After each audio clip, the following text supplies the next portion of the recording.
Radiohead's story begins with a contradiction.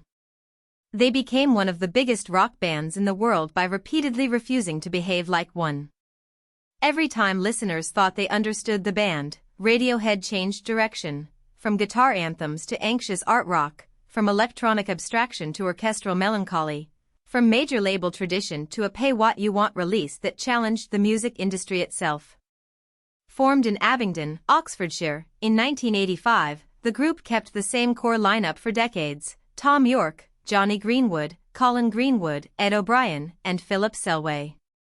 That continuity mattered. Their most radical shifts were not the product of replacing members or chasing trends, but of 5 musicians pushing one another into unfamiliar territory. Before they were Radiohead, they were school friends making music together. The band's stability is unusual in rock history, where lineup changes often define entire eras. Tom Yorke became the central voice, not only through his singing but through his recurring themes of fear, isolation, and unease. Johnny Greenwood emerged as the restless multi-instrumentalist, capable of turning guitar noise, keyboards, strings, or electronics into the band's emotional engine. Colin Greenwood's bass lines anchored the experiments, Ed O'Brien added guitar textures and harmonies, and Philip Selway gave the group a controlled, understated rhythmic foundation. Radiohead's identity was never just one frontman plus a backing band. It was a system of tensions: melody against dissonance, beauty against dread, rock instincts against a desire to escape rock's limits. In 1991, Radiohead signed to EMI, entering the traditional major label pipeline at a time when alternative rock was becoming commercially powerful. Their 1993 debut album, Pablo Honey, might have left them remembered as a one-hit band if history had stopped there. That hit was Creep, a song built around self-loathing, alienation, and a sudden blast of distorted guitar that made its chorus feel like an emotional rupture. Creep connected worldwide because it was both simple and brutally direct. It captured the feeling of not belonging in a way that could be shouted by festival crowds. But its success created a problem. Radiohead were now famous for a song that threatened to define them before they had fully defined themselves.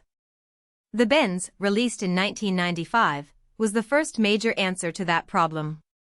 Instead of running away from guitars, Radiohead sharpened them. The album showed that the band could write sweeping, emotionally intense rock songs without sounding like a novelty act built around one single. Tracks from this period revealed a stronger command of atmosphere, dynamics, and mood.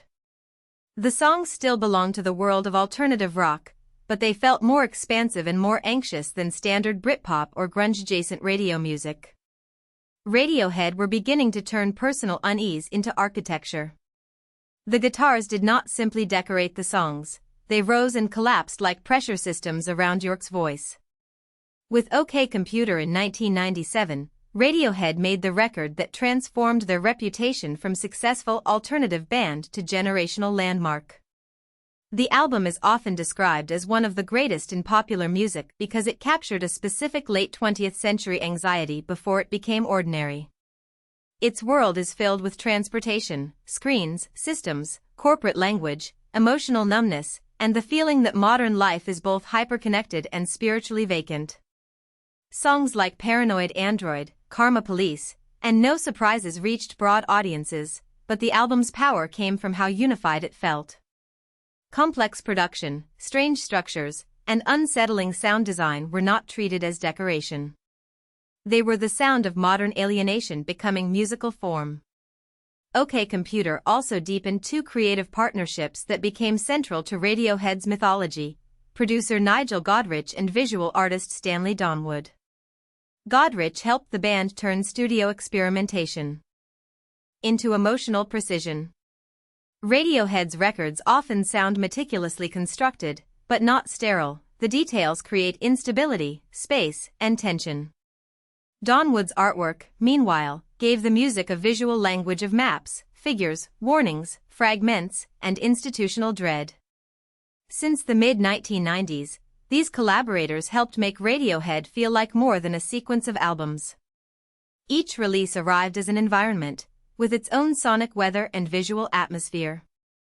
That consistency helped listeners follow the band even when the music itself became more difficult. Then came Kid A in 2000, the moment Radiohead chose risk over repetition. After the success of OK Computer, the obvious move would have been to make another grand guitar record. Instead, Kid A pulled influence from electronic music, jazz, classical composition, and krautrock. Guitars receded. Synthesizers, processed vocals, fragmented rhythms, and eerie textures moved forward. For some listeners, it felt like a betrayal. For others, it sounded like the future. The album's emotional center was not the sing-along chorus but the sensation of dislocation. Radiohead did not abandon feeling, they changed the tools used to express it. Over time, Kid A's reputation grew enormously, and multiple outlets later named it the best album of its decade. Amnesiac, released in 2001, came from the same sessions as Kid A, but it showed a different angle of the same transformation. If Kid A often felt icy and panoramic, Amnesiac could feel haunted, intimate, and unstable. It confirmed that Radiohead's early 2000s shift was not a gimmick but a genuine rethinking of what the band could be. By this point, their songs no longer had to follow the familiar path of verse, chorus, guitar climax, and resolution. A Radiohead track could be a piano lament, a bass-driven pulse, an electronic fragment, or a piece of uneasy chamber-like atmosphere. Their audience had been trained to expect uncertainty, which became one of the band's greatest strengths. Hail to the Thief arrived in 2003 as Radiohead's final album for EMI, and it blended the band's rock and electronic identities more openly. Its lyrics engaged with the political atmosphere of the early 2000s, especially the War on Terror, but Radiohead rarely wrote protest songs in a straightforward slogan-driven style. Their politics often appeared as paranoia, surveillance, confusion, and moral exhaustion. The album sounds like a world overloaded with signals, threats, and collapsing trust. It also marked the end of one phase of the band's career. After years inside the major label system, Radiohead were about to test whether their audience would follow them outside it. In 2007, Radiohead released In Rainbows themselves as a download, allowing customers to choose their own price. This was not just a marketing stunt, it became a defining music industry moment. At a time when digital distribution was disrupting traditional sales, one of the world's most respected bands asked a radical question: what is an album worth if listeners can decide? The answer was complicated, but the release was both critically and commercially successful. Just as important, In Rainbows was warm, human, and rhythmically alive. After the fractured anxiety of earlier records, it presented Radiohead at their most fluid and sensual, proving that innovation did not have to mean emotional distance. The King of Limbs in 2011 pushed the band further into rhythm, looping, and sampling. It was a compact, slippery record, built less around dramatic anthems than around interlocking patterns.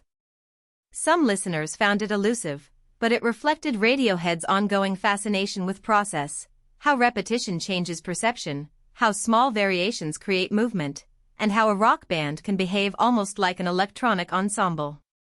Then, in 2016, A Moon-Shaped Pool shifted the emotional palette again. Johnny Greenwood's orchestral arrangements became central, giving the album a fragile, cinematic weight. It felt reflective and elegiac, as if decades of experimentation had settled into something quieter but no less intense. Radiohead's legacy is measurable but also difficult to reduce to numbers. By 2011, they had sold more than 30 million albums worldwide. They earned 6 Grammy Awards, 4 Ivor Novello Awards, and 5 Mercury Prize nominations, the most of any act. 7 of their singles reached the UK Top 10, and Rolling Stone named them among the 100 greatest artists of all time. In 2019, they were inducted into the Rock and Roll Hall of Fame.